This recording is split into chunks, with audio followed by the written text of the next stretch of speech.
Hi, முட்டை குழம்பு ஒரு தடவை இந்த மாதிரி செஞ்சு பாருங்கள். அதுக்காக ஒரு பேனில் கொஞ்சமாக எண்ணெய் ஊற்றிக்கிறேன். எண்ணெய் நல்லா சுரங்குறோமா 2 பட்டை 3 கிராம்பு 2 ஏலக்காய் கொஞ்சமாக சோம்பு சேர்த்துக்கிறேன்.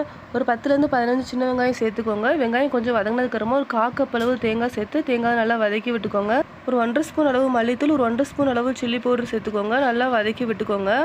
நல்லா வதங்கினதுக்கப்புறமா அதை ஆற வச்சு மிக்ஸி ஜாரில் கொஞ்சமாக தண்ணி சேர்த்து நல்லா ஃபைனாக அரைச்சிக்கோங்க. ஒரு பேனில் கொஞ்சமாக எண்ணெய் ஊற்றிக்கிறேன். எண்ணெய் நல்லா சுரங்குறோமா 4 பல்லு பூண்டு, சின்ன துண்டு இஞ்சி போட்டு நல்லா தாளிச்சிக்கிறேன். கொஞ்சமாக கருவேப்பிலை, ஒரு 2 மீடியம் சைஸ் பல்லாரி கட் பண்ணி நல்லா வதக்கிக்கோங்க. 2 தக்காளி பழம், தேவையான அளவு கல்லுப்பு சேர்த்துக்கோங்க. நல்லா வதக்கி விட்டுக்கோங்க.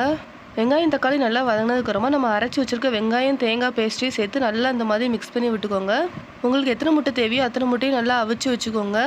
அவிச்சு வச்சுருக்க முட்டையும் நல்லா மசாலா கூட சேர்த்து நல்லா மிக்ஸ் பண்ணி விட்டுக்கோங்க. தேவையான அளவு தண்ணி சேர்த்துக்கோங்க. நல்லா மூடி போட்டு ஒரு 10 நிமிஷம் நல்லா மீடியம் ஃப்ளேமில் வச்சு நல்லா வேக வச்சுக்கோங்க. 10 நிமிஷம் கழிச்சு கடைசியாக கொஞ்சமாக கொத்தமல்லி தழை தூவி இறக்கிக்கோங்க. ரொம்ப டேஸ்ட்டாக இருக்கும். ட்ரை பண்ணுங்கள். தேங்க்யூ.